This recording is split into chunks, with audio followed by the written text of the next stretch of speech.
দেখেন আমেরের জীবনে অনেক বড় স্বপ্ন ছিল, সে হজ করতে যাবে, সে কাবাগর তাওয়াফ করবে, এটা তার স্বপ্ন ছিল। এবং গত পরশুদিনই তার হজের ফ্লাইট ছিল। সে যখন এয়ারপোর্টে আসলো, পাসপোর্টে নিরাপত্তাজনিত কিছু সমস্যার কারণে তাকে একটু দাঁড় করিয়ে রাখা হলো। সমস্যার সমাধান যখন হলো, তাকে যখন ছেড়ে দেওয়া হলো, তখন আসলে অনেক দেরি হয়ে গেছে। কারণ আমেরের সাথে অন্যান্য যে হজ যাত্রী তারা এতক্ষণে বিমানে উঠে গেছে এবং বিমানের দরজা ভিতর থেকে বন্ধ করে দেওয়া হয়েছে। তখন সেই এয়ারপোর্টের অফিসাররা সেই পাইলটের সাথে কথা বলল, পাইলটের সাথে যোগাযোগ করলো, পাইলটকে বলল যে দেখেন একজন হজ যাত্রী নিরাপত্তাজনিত কিছু সমস্যার কারণে বিমানে উঠতে একটু দেরি হয়ে গেছে, তাকে একটু বিমানে উঠিয়ে নেন, সে বিমানে উঠতে পারে নাই।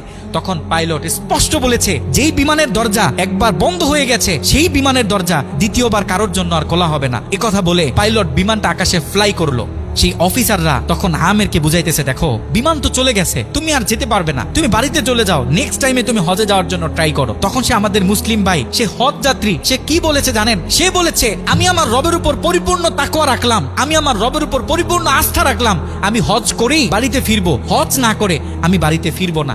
কথা বলে সে এয়ারপোর্টে দাঁড়িয়ে রইল। ঠিক কতক্ষণ পর সেই বিমান থেকে এয়ারপোর্টে মেসেজ করা হলো যে বিমানের ভিতরে যান্ত্রিক সমস্যা দেখা গিয়েছে, খুব ইমার্জেন্সি, বিমানটা সেই এয়ারপোর্টে ল্যান্ড করতে হবে। বিমানটা যখন এয়ারপোর্টে ল্যান্ড করা হলো, যান্ত্রিক যে ত্রুটি, এই ত্রুটিগুলো যখন সমস্যার সমাধান করা হচ্ছে, তখন সেই অফিসাররা সেই পাইলটের সাথে কথা বলেছে যে দেখেন কোনোভাবে এই যাত্রীটা একটু নেওয়া যায় কিনা, সে তো হজ করার উদ্দেশ্যে বাড়ি থেকে বের হয়েছে, সে তো বাড়িতে যেতে চাচ্ছে না, হজ না করে তাকে একটু নিয়ে নেন। তখনও সে পাইলট বলেছে যে না।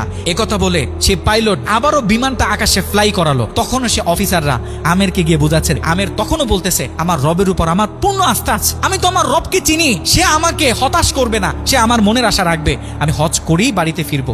একথা যখন বলতেছে, এর ঠিক কিছুক্ষণ পরে আবারও সেই বিমান এয়ারপোর্টে মেসেজ করলো যে বিমানের ভিতরে এখন আগের চেয়ে বেশি কিছু যান্ত্রিক ত্রুটি দেখা গিয়েছে, বিমানটা আকাশে ফ্লাই করতেছে না, বিমানটা এমার্জেন্সি, আবার এয়ারপোর্টে ল্যান্ড করতে হবে।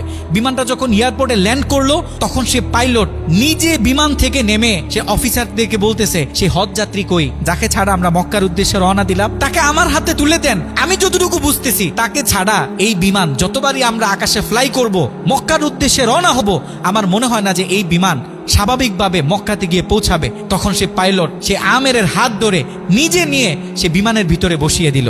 দেখেন আল্লাহ পাক তো স্পষ্ট বলতেছে ওয়ামান ইয়াতাওয়াক্কাল আলাল্লাহি ফাহুয়া হাসবু, যে আমি আল্লাহর উপর তাওয়াক্কুল করবে তার জন্য আমি যথেষ্ট, যত বড় বিপদ হোক।